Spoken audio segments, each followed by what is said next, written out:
Go. Hey, what's up? What's up, everyone? Welcome. For those who don't know, my name is Donarius. I'm the host of this show called Vtuber Gaming Talk. And today we have a very special guest. Would you like to introduce yourself?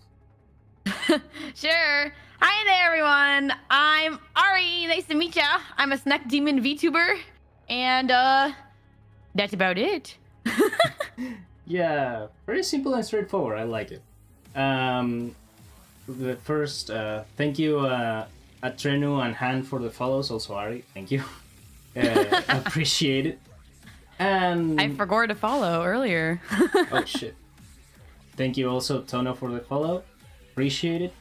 And yeah, how this show works is it's just a whoa, only pretty.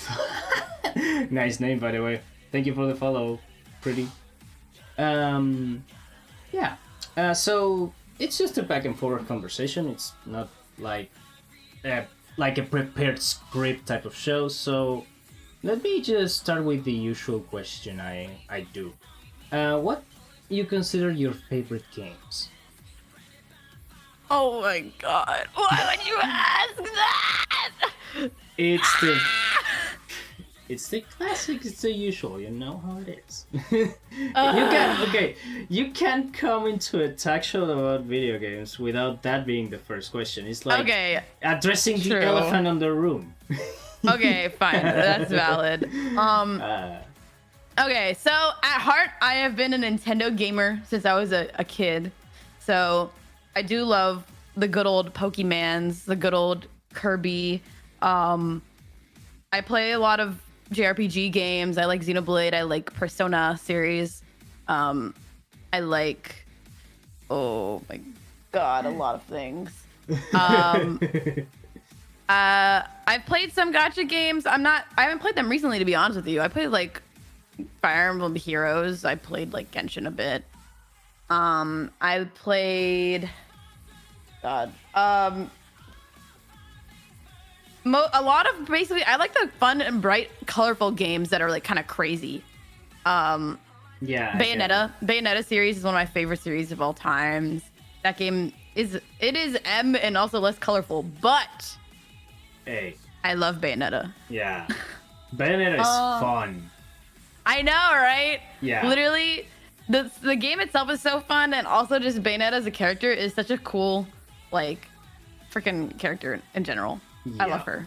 So yeah, I can see exactly what you're describing on the playlist, which by the way reminds me, if you guys want to hear what like we have here, like you can check the playlist with exclamation point TPL, I think it is. Hold on, let me just double check. GPL, okay, it's GPL. There we go. oh, nice, cool. Yeah. But yeah, I'm the exact same. Like when it comes to colorful and just high octane action games, it's just something that tickles that necessity of action, you know? Like Bayonetta, DMC, Metal Gear Rising. It's just the best feeling you can get. It's serotonin at its finest. I know. I need to go back and play DMC 5 more because I never beat it. Oops. But I did beat Metal Gear Rising because I'm a gamer. Certified parrying gamer. I totally know how to parry in games. I'm really good at it. Hey, don't worry about it. The parry itself on MGR, it's something super funky that I barely understand. But yeah. It took me so long to get that parry off. I couldn't. It literally, like, I was worried I'd have to drop the game because I was like, I don't know what I'm fucking doing, bro. Hey, I have no idea. If you're not playing on Revengeance, the parry is the less of your issues. Don't worry about it. It's beatable without the parry. That's true. Except for like Sam you needed to know the parry. Yeah, Sam is the hard roadblock. You know how to parry, you need to do it. Like it's requirement. I think Sam can be applied with Armstrong a little bit. Also, the boss before Armstrong, I think it's I don't know. I don't remember. the giant ant mech thing. You should Oh, not yeah. parry his attacks because you take damage either way. Um, That's a thing that happens. And on I Revengeance mode, that thing gotcha. is it's a one-shot kill basically. Jesus Christ. Yeah. I played the game a few months ago, like last year, maybe in the summertime. So it has been a while, but yeah, the game was fun. I love all the memes that came from out of it. Yeah. The memes are the best. It's part of the reason why I love that game. It's just the memes. I love them. The game itself, it's a really fun time. I love every single bit of it. It's one of my favorites. Speaking of also DMC, I've been playing through all the series so far, and I'm just starting DMC 5. And so far, so good. I'm noticing Nice. every single reference you can get from the series. It's insane. I should definitely replay them one day. I low-key don't remember anything anymore. I know the fact that there was that one Devil May Cry game that was like not even part of the main story. Yeah, I Like, played. I finished that. I think last week. DMC Devil May Cry. Yeah, It's a reboot. It's it was a supposed to reboot, be a reboot. but like Dante wasn't even like Dante. Yeah, nah. I ended up calling that game Dante's Bad Acid Trip because it's just, ugh, it's just unbearable. I saw the clip. I knew it was trending recently that there was a clip of that game, which was when he was talking to the big creature who was like vomiting everywhere. Yeah. Oh God. You know what that thing is? That thing What? is a succubus. Jesus Christ. Yeah. No. Just no. That's so funny. Yeah, it's so funny. So fucked up at the same time. It's just insane. I think that, but I mean, I feel like that's pretty, what's it called? On brand for Devil May Cry. They definitely do, or any DMC games. They'll have random like fucky shit in the middle of it. Like it's like playing Resident Evil games. How like it's like, oh, it's a shooter game or it's a fighting game, but like actually there's weird shit going on the entire time. Yeah, it feels different. Like it somehow hits the wrong way on DMC Devil May Cry compared to the rest of the games. Like, yeah, that specific moment of the succubus with Dante, the fuck you scene, it kind of feels like the OG DMC, but it not at the same time. Maybe it's because of the acting on Dante's part. It doesn't hit the same way. It could be. I have no idea because I haven't played, but Hey, I definitely don't doubt you. yeah, save yourself the issue and go back to DMC 5. DMC Devil May Cry, it's honestly not worth it. I feel like that's a big community consensus, isn't it? It is, because, I mean, at least on the perspective I have after finishing it, you get mileage out of the gameplay. Like, the gameplay on DMC Devil May Cry, it's basically DMC 4. It's pretty good, it's fun, but it's literally just blurry behind all the other bullshit. Like, the story itself sucks. Like, the character designs are uninteresting, maybe except for Dante's code. That's the only good thing. The interactions between the monsters, it's just meh. You have environmental kills. You have you have your weapons used as exploration material with the grappling hooks. That's fun. You have the quick switching between the weapons and the devil and angel weapons. It's super fun and interactive when it comes to that, but when it comes to all the other things, it's no. Also, you can get a seizure on one of the levels, so watch out for that. It's a mess. That's actually so funny. I mean, because like I don't understand why they even needed to reboot the series to begin with, because literally it was doing fine. Because it was the style at the time, you know. Capcom was doing a lot of reboots at the time, like Street Fighter 4. I think it was an attempt to a reboot. They ended up making it canon with the rest of them.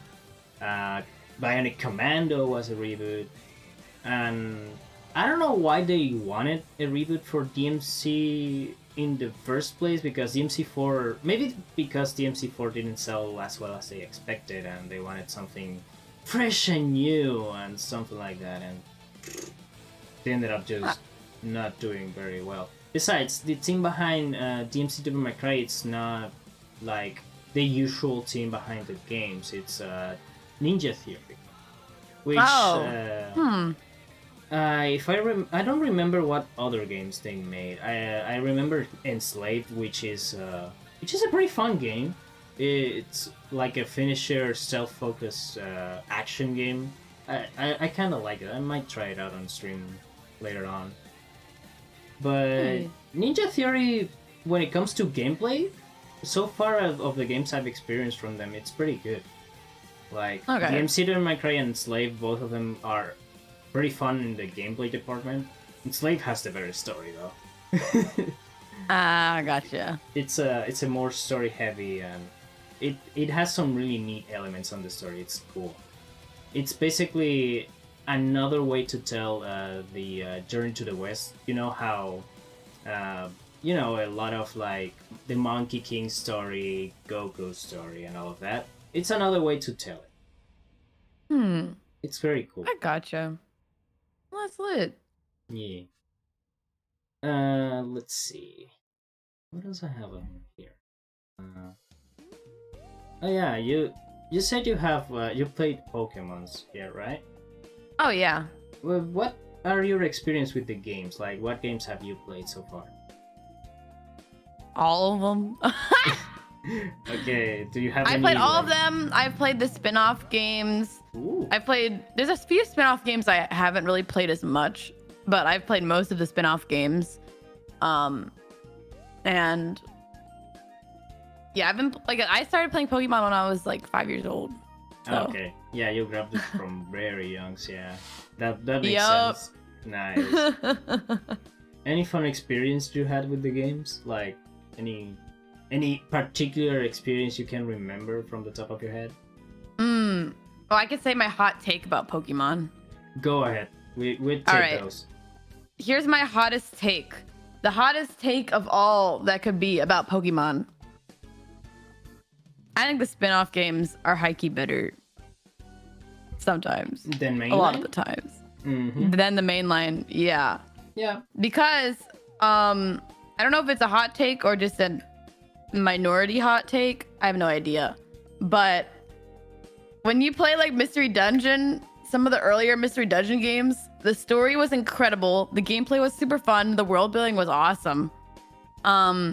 Yes, you're not like collecting Pokemon and Pokeballs like the mainline story, but you're collecting Pokemon as team members in Pokemon Mystery Dungeon games. And literally, when I played like Pokemon Mystery Dungeon Explorers of the Sky, Darkness, Time, that trilogy series, literally I would cry as a kid during the ending parts. It was so good. Like the emotions in the actual story writing were phenomenal. Because the sad thing about the mainline games is that even though the mechanics of them are really fun and they, it's the spirit of Pokemon, catching Pokemon, doing training battles, doing gyms, doing the Elite Four, all that sort of thing. I think their story just suffers a lot because of the fact that they only really focus on that part. Huh. Like, yeah. a lot of the story is always in Pokemon. You become a trainer. There's some evil organization doing nefarious things, and you to beat them, and that's it. I feel like there should be more layers, and I'm really heavy into stories. Is it weird having a stream when it already goes by for 20 minutes at one? Yeah. You're I safe have a here. redeem. Yeah, I don't have channel points here, so you're safe. If not, I'm safe. You can't throw anything at me. Oh man, yeah. No, but literally, yeah, they're better. And also, like Pokemon Ranger. Pokemon Ranger was elite. Even though I would definitely destroy my Nintendo DS doing that by circling on my DS with the stylus like a mad woman. Yeah. I love those games. They're so interesting. You want to know how to draw circles? Play Pokemon Ranger. That will give you the perfect circle you're looking for. Yeah, exactly. Your art skills will be boosted to the maximum if you play Pokemon Ranger. I guarantee it. Yeah. Also, I kind of agree because every time I play a Pokemon game, I have the feeling that the story is always a secondary thing.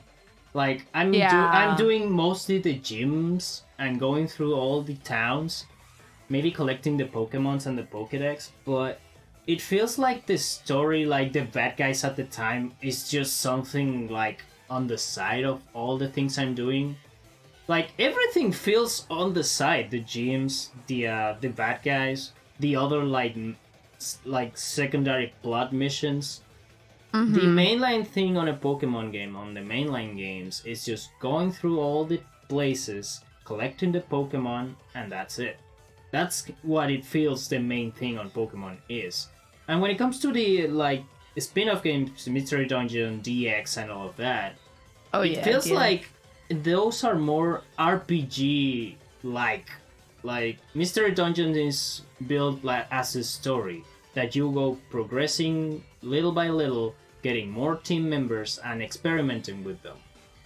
Yeah, that is It, true. That is. I didn't even think about it. That is very JRPG like. yeah, that's more true to the RPG thing.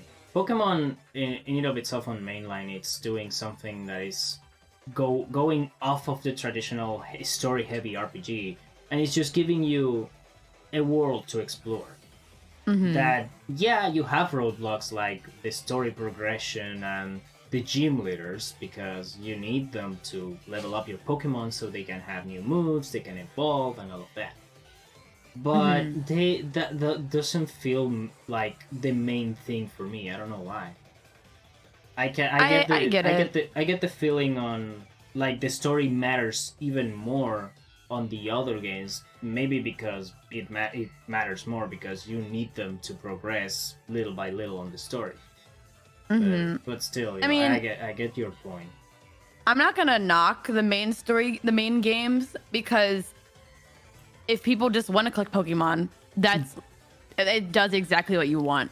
If Yeah. you just want to fight gyms, do some battles, have fun making your team a Pokemon, maybe shiny hunt, maybe do this or that, it does exactly what you would want.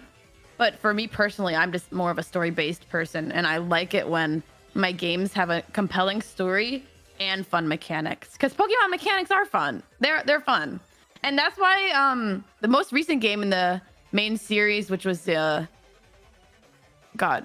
and Violet, Yes. I actually thought that that story had a really good ending. The story was actually good, and that's what made me really like the game, because I know a lot of people were super pissed about the optimization of the game, the general looks of the game, I how mean, they handled everything. But that's the same people that compare the trees on Sword and Shield like to PS2 models, which to be honest, I don't know what they're talking about. It looks normal to me. It's just a Pokemon game, dude. It's not well, supposed to be like graphic heavy. If you want a graphic heavy open world game, mhm. Monster Hunter Rise is there. Go pick it up. Yeah, well, though Monster Hunter is not really open world, it's zone based. But I Because mean, if you want a more yeah, detailed game on the Switch, Monster Hunter Rise is right there. Like, that's true. yeah. I mean, oh, if you want other detailed games on the Switch, you could play Monster Hunter Rise, you could play Bayonetta 3, you could play 13 Sentinels Aegis Rim, which is the most slept on game of 2022. You could play Xenoblade 3, looks phenomenal on the Switch. I'm Yeah, just it's saying great. that in general, for me, I actually studied to be a game developer Ooh. in college. I'm not doing that now because I'm a streamer. But I did programming for games, and it is, for me, I do become a little bit of a stickler when it comes to game optimization to a degree. Because like if the game looks not like incredibly beautiful, gorgeous, whatever, that's like one thing to me, because it's like, okay, maybe they could have spent more time on their graphics, but it still is playable, right? But when it comes to optimization of the game being super glitchy, like I encountered glitches where I would be riding my motorbike Pokemon and I jump off a cliff and I get stuck falling infinitely and it would just randomly respawn me. And I was like, that's never happened in a Pokemon game before. That's so weird. Yeah. If you walk near the cliffs, they'll like their zone range of when things should render more fully was kind of poorly done. So you could see like textures jump out at you, which I hate when that happens. It's a pet peeve of mine. Yeah. But I mean, I don't know. I will say the story did save that game for me because I thought the mechanics and everything were fun and the world itself was really fun to explore because it was, you know, consistently an open world, no loading screen, all that. But the thing that really did save that game for me was the fact that the story popped off. The story actually popped off, and I wish more Pokemon games would do that. Also, you have three, like, you don't have the usual, like, oh, main bad guy team is doing something on the side of you just going through the gyms. You have three things to do here, like the gyms, the bad guy team, and the school. And you can do them on whatever order you want. Like, it was nice. Yeah, that's a fresh air because they play more on the open world side of things. You have stuff to do, but you can do it whenever, wherever. It's cool. Also, A15 Gamer Egg, thank you for the follow. And hey, how's it going? Yeah, welcome. A15. No, but literally, I agree with you. I honestly, other hot take of the game, I think they should have released it a year from now, from when they released. Also, I remember hearing something when the game came out. You couldn't play that game for more than, I think, 2 hours before it started glitching out because of either an overuse of memory or an overheat or something on the Switch. It was, yep. Everyone in my chat while I was streaming it was telling me, like, make sure to save and then close the game every hour or so. No. Oh my god. Actually, do you know the most annoying thing that happened to me? I totally forgot this happened. Oh, come on. I played the game for 2 hours. I was in Iono's gym, the town, right? I beat her gym, and then I got to like the next Titan Pokemon, and then my game crashed, which never happens on Nintendo, and I hadn't saved the entire time. Oof. So we did like a guerrilla, like, all right, guys, I'm gonna play Running in the 90s, and I'm just gonna zoom through the content we already passed. No. Running in the 90s. Happened with Lamps and Vidi too. Chad was like, but it says Midori here. Same happened with Limes and Vini too. Chad was like, "What is soft feel?" See what the hell? How far back to send you? It just sent me back to Iono's gym, so it wasn't as bad as it could have been. Yeah, and it's not like I encountered any shiny Pokemon and then my game crashed or anything. Ooh, I would have been pissed of that. Yeah, ooh. I did get one shiny Pokemon that I encountered without hunting for it, which was a little Skeeto. But the thing that pissed me off also about that game was I can't graphically tell what Pokemon looks slightly different. Can't we just get the Pokemon Legends Arceus Sparkleys? I feel like that's a good idea because what if people are deaf? Or what if people can't see color differences? Like, what if they're colorblind? You know? That would be the perfect storm of bullshit. Yeah. More accessibility options is always a good thing in games. Like, usually when it comes to accessibility on games, I remember seeing a lot of commercials from at least, I think it's on the Facebook side of things, but they're trying to implement a lot of things for not just like blind people, also people with like disabilities. I love seeing those commercials. It just warms my heart for people to experience some cool games and cool ways to experience them. It's so good.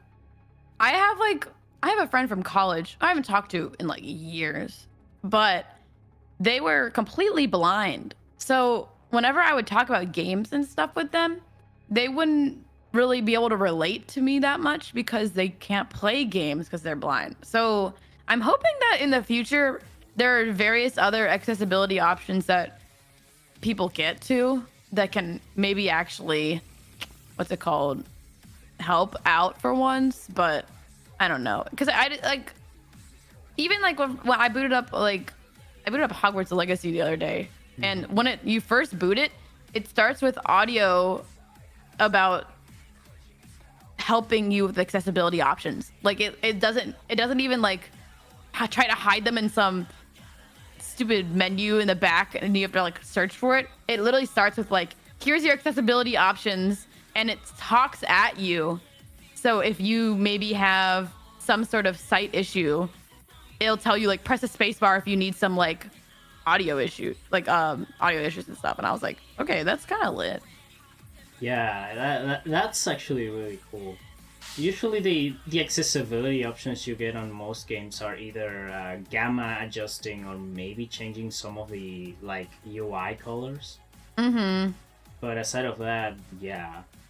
It feels like they kind of take the easy way out. Like changing UI colors is like 2 seconds. That's like nothing. Also the the surround type of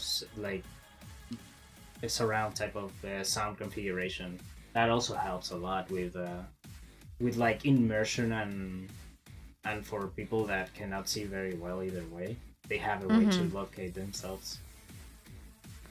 Yep. Some games also have colorblind options. Yeah, I mean, there are like whenever you go to the Game Awards or watch the Game Awards, there's always an award for accessibility, and it's really cool to actually see what the features are that they offer that would actually be helpful. Because I remember like The Last of Us 2 won for accessibility because they had like 7 million options for accessibility that was actually really helpful. Like mechanically, Last of Us 2 was really incredible. At least The Last of Us 1 was really incredible mechanically, in my opinion. Like, there was this one clip that I will always think about from The Last of Us 2. I didn't really play it because I know everyone's shitting on the story. And I understand why. But there is this one part, I saw a clip of the game where the Ellie picked up like a rope and she had to bundle the rope up and throw it over as one mass. If you know what I mean. So you know how like if you like grab the end of like a hose, so you know, like a gardening hose, and you just throw the end of the gardening hose, it'll like kind of just like and just like fall on the ground, right? It won't really go that far. Right. You literally have to like bundle the hose up and walk towards it, and like she'll like make it all, you know, gather all the rings of the hose, and then she'll toss the whole thing over a fence, which is like physically it makes sense in real life to, you know, okay, well, if I need to throw my hose over the fence, I gotta gather her up and shink. But like for a game, that's like really hard to freaking program. So I was amazed by that, but yeah, I don't know. It kind of reminds me of the quote-unquote realism of Red Dead Redemption 2, in which you cannot pack more than one weapon at a time. You have to depend on the inventory of your horse, and even then, that's very limited. It's a pretty neat stuff with management. It's realistic. Yeah, it's realistic. Yeah, I appreciate the infinite buckets on the older games, but hey, it's appreciated at least. Yeah, no, I mean, I'm a hoarder in games. I love to have 7 million things all in my pockets at all times. But whenever you go into a game and you know it's going to be limited resource like that, I think it does like add some sense of realism to it, and it kind of immerses you a little better as well. Like I recently beat Resident Evil Village for the first time, and I was horrified the entire time because I'm so scared of horror games. I'm good with psychological horror like Danganronpa or Your Turn to Die or, you know, Crooked Man or, you know, Forest of Drizzling Rain, some old JRPG horror games. Nice. But those are like psychological horror more so, and they're not like in your face with scary guys chasing you. So when I started playing Resident Evil Village, I was scared the entire time, and my chat really liked that. I'm looking at you guys. I know you're in here. And I really did find that the fact that the resources were limited also added to the fact that I was immersed in the game and scared, because it was so hard to find bullets. It was hard to find resources to craft bullets. You can only hold a few amount of guns, or you have to, you know, actually increase your storage space. So it was a lot of like conniving instead of me just getting to hoard a million resources all at once. So it did make it more real. It was fun to watch. I see you. I see you now. I see you. Yeah, that's a thing that's been carried on from the series itself, like management of your inventory, your resources around you, and all of that. That's like a staple of Resident Evil games, at least as far as I know. It is. It is. I mean, even like some of the the much earlier ones, it was the exact same. Yeah, but from back to the PS1. The only other one that I like semi played was the one co-op one. Oh, 6? God. Resident Evil 6? I think it was 6. It was like, but that was a co-op game, so it was like a little less horrifying. I mean, there was a lot of creepy shit. Like, there was a water boss that was scary. There was Ada Wong was birthed from a cocoon at one point. That was gross. Like, I don't know what's happening in that game. Yeah, but Resident Evil 5 and 6 are the co-op ones. Oh, well, I don't know which one it was. I'm not gonna lie to you. Yeah. That was 6, yeah. Oh, okay. I'm glad. If you want a game that will scare you, worse than that, Alien Isolation. Yes. Ooh, I think I'm good, actually. Yeah. That Have you played Alien Isolation? I have it on my Steam library. That's all I can say. I'm not touching that game. I don't like horror games in general, so yeah. Ari told me she's gonna play it. What do you mean? I did not tell you anything. What the fuck? I am not playing it. You told me about it. I mean, like, cause my most recent, not my recent, my upcoming game that I'm planning on playing in March for my streaming anniversary is Elden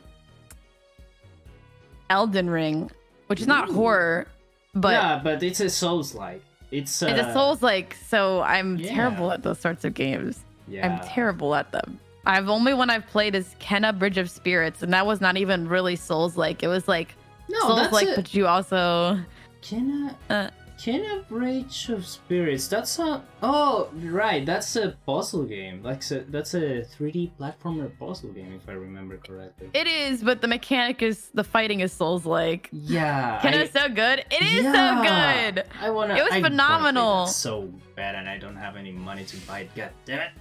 Oh. Well, I big recommend it if you ever get to it. But it's just the funniest thing. I have a friend of mine that was playing that on stream, and when I saw it the first time, I was, dude, I need to play this. It's all of my alley. I love it. It was super fun, and it was also just cool in general. I will say, since I had no experience in Souls-like games, I died so many times. I was so bad at certain times. But the game itself was beautiful. The story was beautiful. There was one boss that was definitely a parry check, and I actually had to learn parrying for that boss, which was hell because I relied on bombs and arrows the entire game. And then it was like, actually, Ari, you need to learn how to parry at the end of the game. And I was like, no, please, I don't know what I'm doing. I can't do this. So, yeah. Yeah, there is a legend of a guy called Let Me Solo Her. That it's literally just a guy with a pot on his head soloing out the last boss of Elden Ring.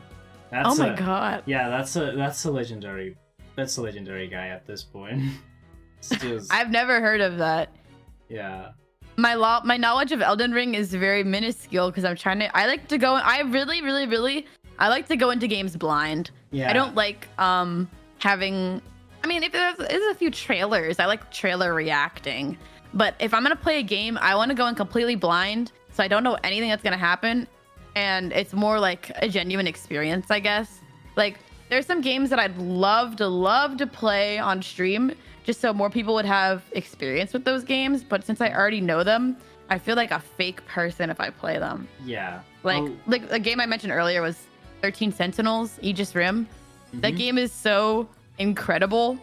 but it's very story heavy, which makes it a harder stream game because if you have too much story, then if your chat misses the game story, then they miss a lot and they feel behind, and I feel bad about that. But the game itself is phenomenal. Literally my favorite game of 2022, and it's only released on the PlayStation and the Switch, which is why it's annoying. But like it's like if you like Steins Gate or like series that's like kind of like sci-fi mysteries, it's so good. But I can't play that game on stream because, or even on YouTube as a series, because I already know what happens. So it makes me feel sad. Yeah. I usually, when I want to replay a game, I ended up learning this when I started VTubing in general. I tried to play Yakuza 0 just a month or two after I beat it 100%.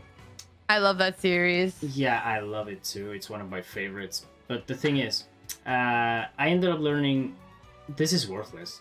Like, the experience of me playing this game has already passed. Like, I already beat it 100% just a month ago. It's pretty fresh on my mind. I know what to do. I know what it's going to... It's going to be boring. Like, it's inevitably going to be boring. So, what I usually do when it comes to doing that, at least off-stream, I try to wait at least a year or two before replaying a game. That's true. If a game I'm replaying, it's like at least I haven't touched since like a year, 2, maybe 3, I'll replay it on stream. It's worth a try. Yeah, that's a memory fade. Yeah, that's a good idea. Is that Xenoblade? Yes, it is. It's Xenoblade. It's Xenoblade 2. Oh yeah, Xenoblade. I love Xenoblade. I'm still beating 3 right now, off stream, because it's long as fuck. It's so good. I love Monolith Soft. They just make wonderful story games, and they really put a lot of thought and effort into their everything. Like literally the Nintendo Direct, they're having a DLC for Xenoblade 3, which looks phenomenal and exciting, and everyone's speculating on what the hell is going on. Big fan. Yeah, I've seen that. Although I believe the shadow drop of Metroid Prime remaster might have clouded a little bit of that, but yeah. Oh yeah, well, the Nintendo Direct had this Nintendo Direct was a W. There was so much good shit that happened. Yeah, like, I mean, if Metroid Prime remaster was sexy. Yes. That was sexy, bro. I actually want to play it. Ooh! Yeah. Ooh, that was the cherry on top. I want to get it physical because I like playing physical copies of games because I'm a collector at heart. Yeah. But I'm hoping to get it physical and then maybe even stream it. I like the fact that there's a DLC for the new Kirby Return to Dreamland remake, which I think looks really good with good old Maglor. What is his name? Maglor? Yeah. I had some people in my chat excited about Advance Wars because they're Advance Wars fans. Yeah. All the Game Boy games coming to the Nintendo Switch. F-Zero is coming back and Game Boy form. Exactly. What I was excited for was Legend of Zelda: The Minish Cap. The Minish Cap is my favorite Legend of Zelda game, as much as I love Breath of the Wild. But the Minish Cap has like a super big place in my heart. I love that one. Yeah. Tears of the Kingdom looks awesome. I'm so excited for that. I wish they were doing a master collection. Because like I wanted to like the original Breath of the Wild, they had a Masters Collector's Edition and a Collector's Edition. And the Masters Collector Edition had like a Master Sword figure statue thing. It had like a Sheikah Slate case. It had a lot of goodies that I wanted, but I didn't get it. And then this Collector's Edition has some pins and some art books, which is nice, but it's like, why can't you guys make like I'll literally spend money on shit. So where's give me some extra stuff. Give me Link's new arm. Yeah, exactly. Give me Link's new arm as a statue. Give me like, you know, Minish Cap, Wind Waker being Gem of... Oh! Yes. Yes. I agree. Wind Waker is also phenomenal. I hate the fact that I don't know, you probably know this, but Wind Waker had really bad initial reception because of the fact that Nintendo released a trailer of Link and Ganondorf as like a technical demo of them fighting, and it looked really graphically interesting for the era it came out in. And people were thinking, oh, they're gonna make an edgy Legend of Zelda game. This was before Twilight Princess. They're gonna make a edgy Legend of Zelda game. It's gonna be super epic. But then they released Wind Waker, which is very charming, but it's, you know, chibi style, low poly, cute, and it is in itself, it's a phenomenal game, but it wasn't what everyone was thinking about. It was all due to that Space World demo. Exactly. It was the demo they made, and they're all like, we want the edgy Link, and that's why they eventually released Twilight Princess, I think. Oh, that game is lit though. Yeah. Twilight Princess is also lit, but Both of them are really. I agree. Like, both of them are great. Yeah. Yeah, exactly. I mean, to be fair, I like all of the Legend of Zelda games. They're all pretty great in their own regard. But yeah. Minish Cap, still my favorite. I love them. I love that game. I like how his hat is literally alive. That's all I want, bro. Minish Cap merch. Yeah. Okay, so speaking of Tears of the Kingdom, have you? I don't know. Maybe this is just me when I saw the trailer, but I think it's looking a lot bigger than before. Like the open world itself of Tears of the Kingdom seems way bigger than it was on Breath of the Wild. Maybe it's just me though. No, I 100% agree with you, because it seems we're getting a sky area and we're getting a underground area. Huh. So I don't know if the actual map itself will be. I bet you they'll maybe add like 1 or 2 more areas where the towers are in the game from the original. But I guess I don't know if they want us. From a game developer standpoint, do they want us to explore the exact same area that we just explored in Breath of the Wild? I feel like it would save resources for them to have those areas still available, but then it's not really a new game to a degree. Maybe they want to, like, I mean, you cannot have a Legend of Zelda game without Hyrule in some way, shape, or form. So what I believe they are going to do, outside of just making the Blood Moon thing like a thing completely, like they will just stay on Blood Moon mode or something like that, they might age up a little bit of the areas so they look more either advanced or more primitive depending on the area. Like, for example, let's say Gerudo Village, for example. There will be either more buildings because of the storm that already passed out, and there will be, like, I don't know, more movement of people going in and out. Maybe the Sheikah law will change or something. Who knows?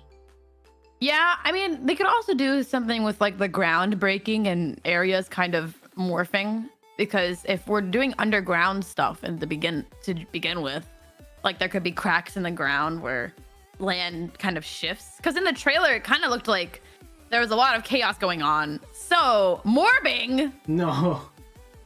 Morbing. Exactly. Also, the land is gonna morb. Also, yeah, maybe Midori is right. They might bring back the dungeons, which that will be interesting, honestly. I would like to see dungeons again, because I'm not gonna lie to you. As much as I loved Breath of the Wild, I don't think this is a hot take. I think this is a pretty common take. It's not really a Zelda game, to a degree. A lot of what made Zelda games was dungeons, was fighting enemies, was going adventure. Gathering each little thing from each region or whatever, and the feel of adventure. Yeah. But this game was definitely a branch off from the Zelda formula, if you know what I mean. like weapon durability, crafting, making food. No dungeons other than like I guess going into the little thingy mabobbers. Yeah, what are those called again? The shrines and the ninja bases, like and the ninja bases. Yeah, like that's pretty far from what all previous Zelda games were. But I mean, obviously, still love it. But it definitely was, to a degree, not a full Zelda game, in my opinion. Like, because it didn't entail all that. But if they bring back dungeons and stuff, and more fine-tuned combat, that'd be super nice. Yeah, I will like a way to either repair a broken sword or reuse it as material for another thing. Like that would be actually pretty neat. Because I remember when you are like on combat situation, you have to keep in mind the durability of your stuff and some movement options also you have that require the usage of your weapon or shields. It ends up breaking your stuff and also the different like elemental reactions between, for example, a wooden sword with the fire slimes and all of that. Oh yeah, well that was really nice. I liked the fact that they made the world pretty livable in that sense of like, okay, well if you set this on fire, it will be setting on fire, but give me a mainline character action Zelda game, Nintendo. I will say Link looks really cool in this new art though. I've seen some like hot sexy art of Link with his new arm and him like he's like built and he's like I'm a warrior now, and I was like damn, the artist really be popping off with him because his design looks so cool in this new part of the game. Yeah, it does. I actually like the arm idea. Oh, the Himbo Link. Himbo Link. Literally. Ooh, I like the arm too. It's because here's the thing, like yes, we had the ability to use, lift up shit with our arm. We have the magnets, we had the ice. Yeah, the Sheikah relic thing. With the Sheikah relics, yeah. But it's cool to see that they're already adding and showing us more mechanics, because as much as sequels are nice, it's good to have like, I don't know, new stuff.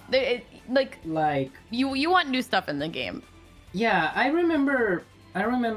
I think it was Maximilian, dude. It's a streamer / YouTuber I watch usually. When he explained the difference between God of War 1 and Ragnarok, for example, it's literally just God of War 1, but improve on every single area. Like, there is no fixes to be done. Let's improve everything. Like, more mechanics, more ways of improving the combat, more stuff to do, stuff like that. Like, making your game even better than before. That takes a lot of time in games like, for example, Breath of the Wild and God of War, because those are pretty good to begin with, and you need to improve on perfection, basically. Yeah, exactly. When you think something is perfect, keep looking, because there's also something you might want to improve even more. Give it more of that. Yeah, I mean, I think that's what they're doing. It looked phenomenal. I will also like this new trailer was really good, but I cannot forget the first trailer they had when they first showed it. It was in beyond hype. Yeah, it was just Link and Zelda exploring the lower half of the castle. Yeah, and they just found a corpse there that is just reviving every evil that was slayed from. Yeah, it's just they teased it perfectly. Teased it perfectly. It was them exploring. You see Link like kind of recoiling in pain from some red light, which was definitely the arm thing. Then you see, after all of that, everything's breaking, and then you see Link just falling from the sky with the epic music. It was so good. Yeah, I also noticed the fact that every single Nintendo Direct, they finish off the same way with the Tears of the Kingdom trailer or announcement. Well, they need to, otherwise people are going to be angry. But, I mean, I guess for the last few Directs, it ended with that. But I will never forget. I will never forget, though, when they announced Bayonetta 3. as a trailer, when they announced it, basically it looked like, you know, just a military game. Then you see like there's a P for platinum like carved out, and then Bayonetta fucking walks on the screen and is like, "Oh, am I fashionably late?" And I was like, "Bayonetta, I love you." It was so good. That trailer also got me hyped because that was also like the last trailer of the Nintendo Direct, I think. Yeah, that was a good thing to end off. Like, I remember, I follow an account called Days until we got like Bayonetta news, and when they saw that we got fucking news, it's just yeah. No, literally, yes. Yeah, Yeah. It basically just had like a hella platinum references, and then Bayonetta appeared. I loved it so much, but I don't know. I love Nintendo Directs or any Game Awards where there's chances that we'll see new games. That makes me so excited. Yeah. But my dream remake is still I want them to bring Pokemon Ranger games somehow. I know that we're gonna fuck up our screens, I guess, unless they find some other way to make the mechanic happen. I want Pokemon Ranger games back. If they bring Pokemon Rangers games back, then go, instead of you drawing a circle on the screen, you will draw a circle like yourself with the arm. Like they're going to implement some motion, like motion gimmick. Control. Yeah, motion control gimmick on that. I think that'd be fun. Or they could even do like a mobile game style where you just use your finger. Oh, but I guess that's how you get like the screen finger arthritis. Finger arthritis. Back 14 years. I'm excited also for those two. I don't know if you watched the Direct fully, right? Then yeah. The two games that just happened that were released that were interesting to me was Code Rain, which is made by the Danganronpa creators, and the other cop one. I forget what it was called. Deca Police. Yeah. I heard Deca Police was made by the people who made Ni no Kuni. Huh. Okay. I didn't know that. Wow. I didn't know that, and Ni no Kuni is a fantastic game. So I was wondering why it looked so good to me, because I was like, this game is interesting. I don't know why I'm interested in this game. And then my friend was like, it was made by the people who made Ni no Kuni. And I was like, level 5. That is why I'm interested. Yeah, but I'm interested in, it's so funny. It's like both of them are kind of similar themes, it looked like, of like mystery cop / detective randomness. Yeah, I don't know. The one that is made from the team of Danganronpa, it feels like a weird combination between Danganronpa and Persona 5. It's so interesting. It does seem like that. I don't know if it happened to you, but the first few seconds of the Deca Police trailer, I thought it was a Lupin the Third game. I for a second thought it was Lupin, and I was. It did. It didn't happen to me, but I totally see why it happened to you. Because it was very stylized like that. And I love it. It looks so good. It does. I will say I did scream my head off when I saw my boy Professor Layton pull up. Yeah, that was just Professor Layton!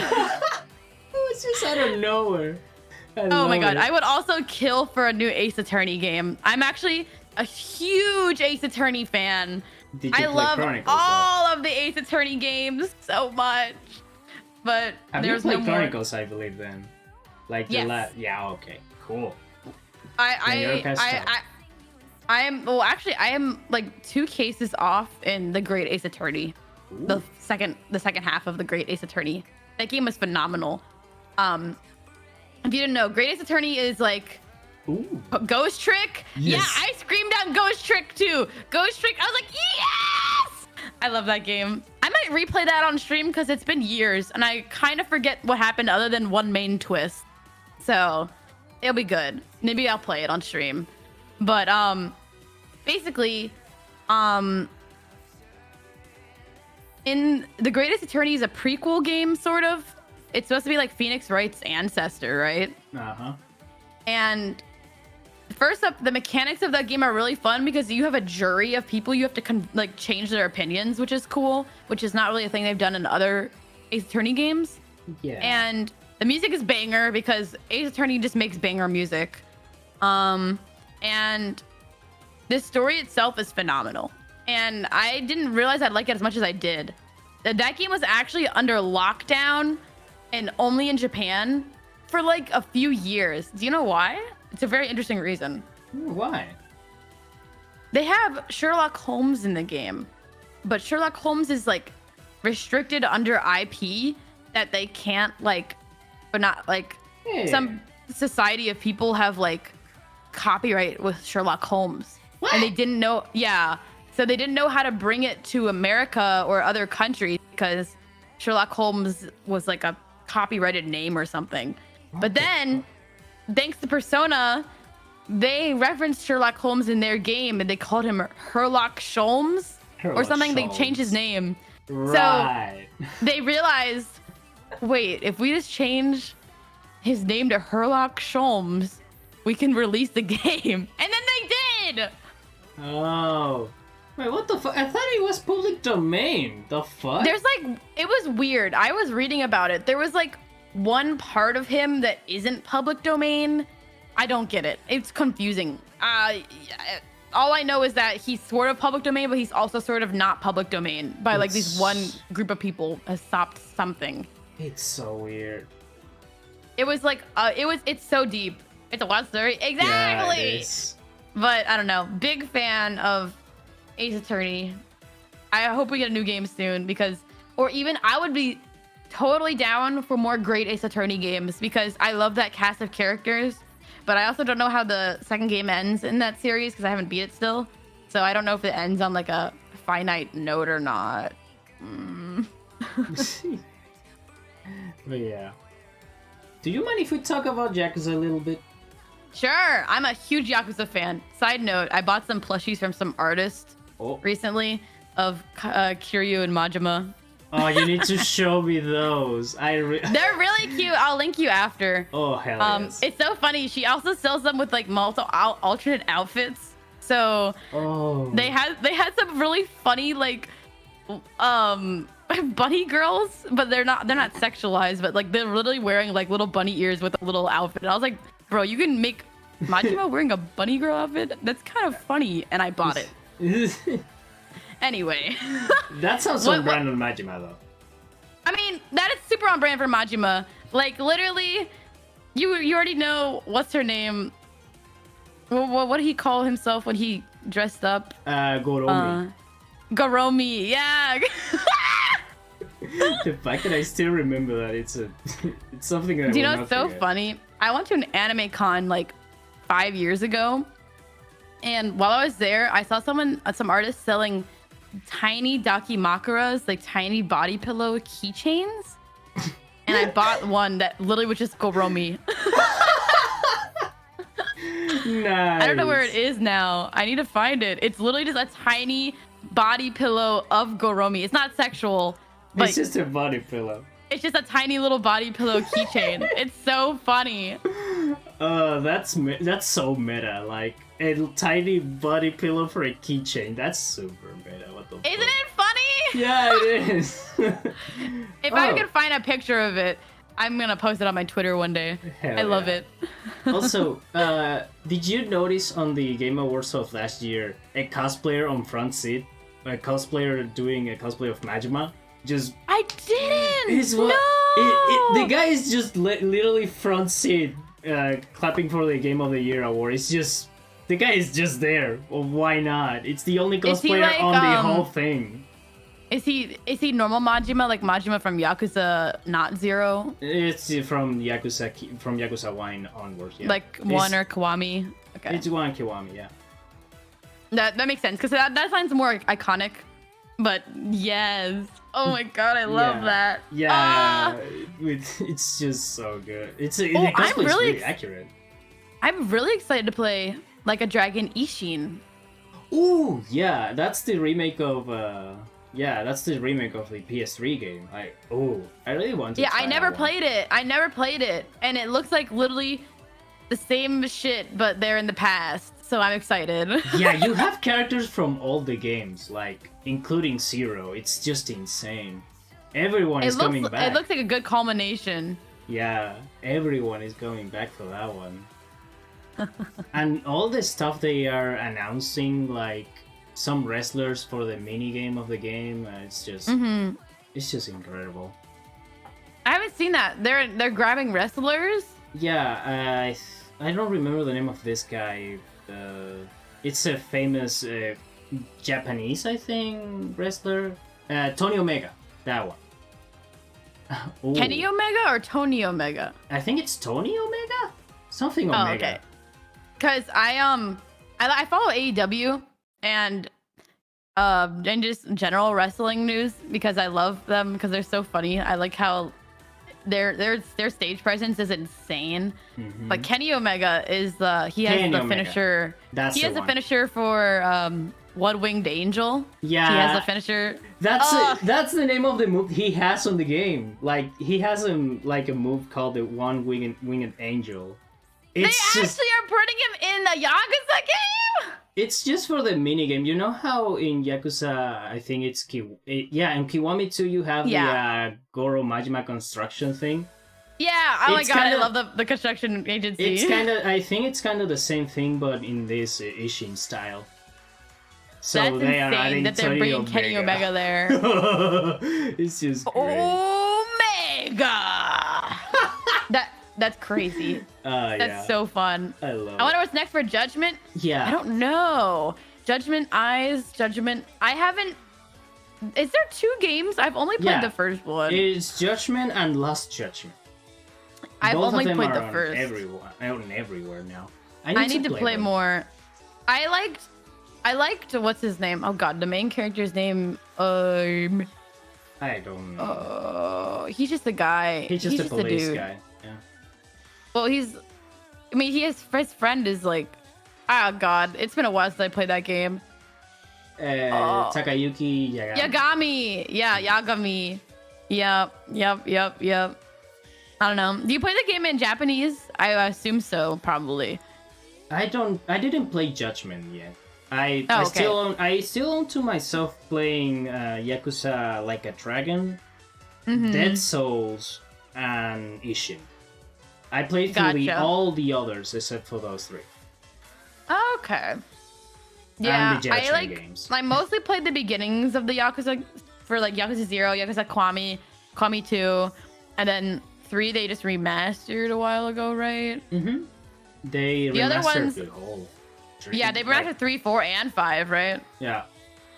I've only been up to 3 though. 4 and 5 I'm missing, and then also I'm missing Like a Dragon. So yeah, we'll get there one day. Yeah, I still own to myself buying that one. Like, I need to play that one. Gotcha. No, it's good. Yeah, and I don't know. I love the karaoke songs too. I will say the karaoke songs are always so good. I will say, maybe a hot take, but I think Yakuza 6 has the most amount of songs I like. It's kind of weird. Most amount of what? The karaoke songs, like. Oh. I haven't really heard them all for 6. It's complicated. I don't remember well some of the songs there is on 6, but it has some pretty neat songs, I would say. Yeah, I got you. I mostly know like the classics, which is Bakamitai, 24-Hour Cinderella, Judgment. Yeah. I like obviously the Friday Night. That's a disco song that it's never aging. It's so good. It's so good. I love that meme too. Anytime it's like, it's Friday night, guys. Bam, bam, yeah. Bam, bam, bam, bam, yeah, I love that too. In fact, on one of the servers I mod for, always every single Friday I post that video. Like, I post the Yakuza the Friday video. That's just Friday night, dude. Enjoy it. It is Friday night, except for today's a Sunday. Yeah. It's a Sunday. But yeah, I have to say the Yakuza series has some really cool story fruition to it. I love it. Oh yeah, that's why I love it so much. Like the story and the side quests as well. They both have insanely interesting storylines. Yeah, and they're all funny. Well, at least the side quests are funny. The side ones are really funny. Yeah. Oh man, I kind of have a love-hate relationship with Yakuza 3 specifically. The story of that game is so good, but the gameplay sucks. Yeah, that's kind of why I low-key stopped. That's why I kind of took a pause from that game. I just didn't like how it flowed. Yeah, the combat sucks, but the story is worth it 10 times, honestly. Like the story, I love the story. It's so heart-filling. It's insane. The poor table. Don't worry about it. It's fine. I gotta check it out. Yeah, check it. Trust me, the story is worth it. And when it comes to Yakuza 4 onwards, it gets better. Gameplay wise, it gets so much better. Okay, that's good. The characters introduced on Yakuza 4 are super interesting, and to be honest, Saejima is my favorite character of all of them. Like Saejima? Yeah, Saejima Taiga. It's the best character ever. Isn't Saejima like is he an antagonist character? No. I don't want to spoil it though. Okay, so okay, I'm not okay. gonna You're say valid. anymore. So all right, I'll I'm look just out gonna for say him. Saejima is super important for Majima. Just going to say that. Okay. Cool. Play cool. It. And I love Majima. I'm a big Majima fan. Me too. That's why I say it's my favorite character. It's just fun. I got you. Yeah. Let's see. Let me change because the version of this song that was playing just a moment ago has a really big silent gap at the end. I don't know why. Oh, it does it? Yeah, it does, but it's fine. But yeah, Yakuza, great series, recommended from my end, and I think for Aris too. Yeah. So we hit the 1 hour mark here. Do you have anyone would you like to rate? For rating? I don't know. Let's see. Who's online right now? Oib. I don't have anyone right now, preference-wise, but if you have any homies, feel free. I'm down. Okay. Let me double check. Triple check.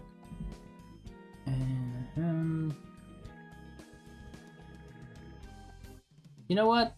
Let's rate one of the previous guests that hasn't been around for a while. Sure. Alright.